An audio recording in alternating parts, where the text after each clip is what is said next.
बोलो भगवान परशुराम की जय।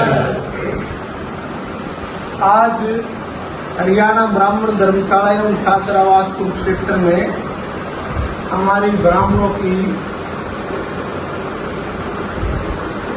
एक पंचायत समझो इकट्ठी हुई है, जिसमें हमारी 3 सभाएं हैं कुरुक्षेत्र में ब्राह्मणों की। हमारे सारस्वत ब्राह्मण धर्मशाला के प्रधान नरेंद्र शर्मा निंदी जी, हमारे तीर्थोद्वार सभा के संरक्षक हैं भाई रामपाल जी, और हमने यही फैसला लिया सबने भाइयों ने बैठ के, भाई जो राजकुमार सैनी हिंदू समाज के खिलाफ बोल रहा, हमारे देवी देवताओं के खिलाफ बोल रहा, उस पे लगाम कैसी लगाई जाए, क्योंकि उसको भाईचारा का तो पता नहीं, वो तो भाईचारा तोड़ने पे खड़ा है, अनाप शनाप बयान दे रहा है, देवी देवताओं को गलत बता रहा, ब्राह्मणों को ऊपर कटाक्ष कर रहा कि भाई इनकी काल्पनिक बातें हैं सब।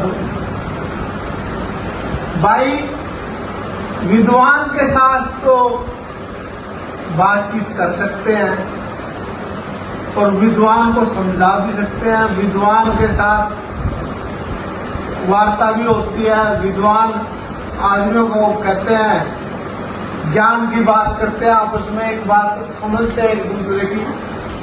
लेकिन मूर्ख आदमी को कौन समझाए? वो कहता कि मेरे साथ शास्त्रार्थ करो। भाई मूर्ख के साथ शास्त्रार्थ कैसे होगा?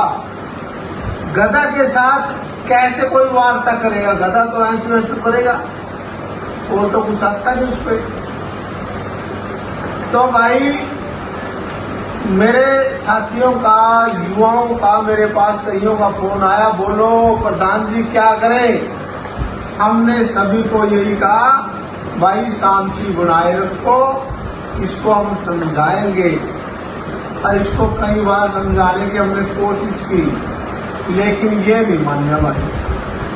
ये मैं उन साथियों को, युवाओं को ये कहना चाहता हूं, भाई जहां भी राजकुमार सैनी मिले इसका काला मुंह कर देना, और बाकी मारे पे छोड़ दियो।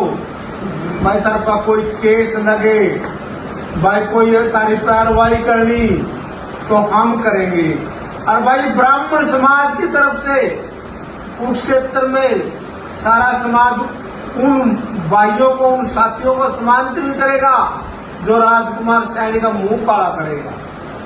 तो भाई हमारे सारे सभा के आदमी बैठे हैं, सभी ने ये फैसला लिया, भाई सभा उन लड़कों के लिए, उन युवाओं के लिए भाई पूरा उनकी पैरवाई करेगी, उन पे खर्चा करेगी जो उसका मुंह काला करेगा।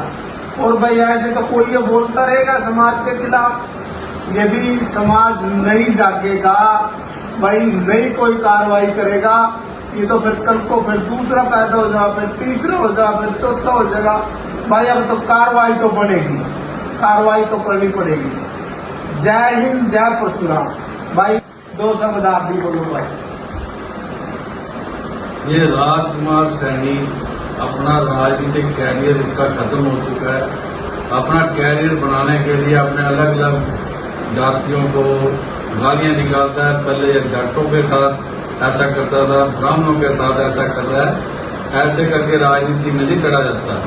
अगर इसमें इतनी वो बदमाशी है या अपने को बदमाश समझने लग गया है, जहां भी कहीं चैलेंज करे, अब अकेले का अकेला, 2 फिर 2, जितने भी आदमी ये लेके आएगा उतने आदमी हम लेके आएंगे अगर इसने लड़ाई करनी है तो। ऐसे हम सैनी समाज को भी कहना चाहता हूँ कि इसको समझाओ, ये हमारा भाईचारा खत्म करने की कोशिश कर रहा है। ये आगे ऐसा कर देगा कि हम आपस में कोई भी कार्य नहीं कर सकते, किसी के ब्याह शादी में जाने को नहीं छोड़ेगा।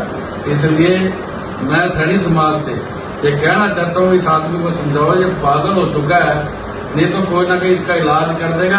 या इसके घर वालों को कहना चाहता हूँ कि इसको चेकअप कराओ, इसके माइंड का चेकअप कराओ कि क्या हो गया इसको, ये ऐसे बदतमीजी से बोलता है।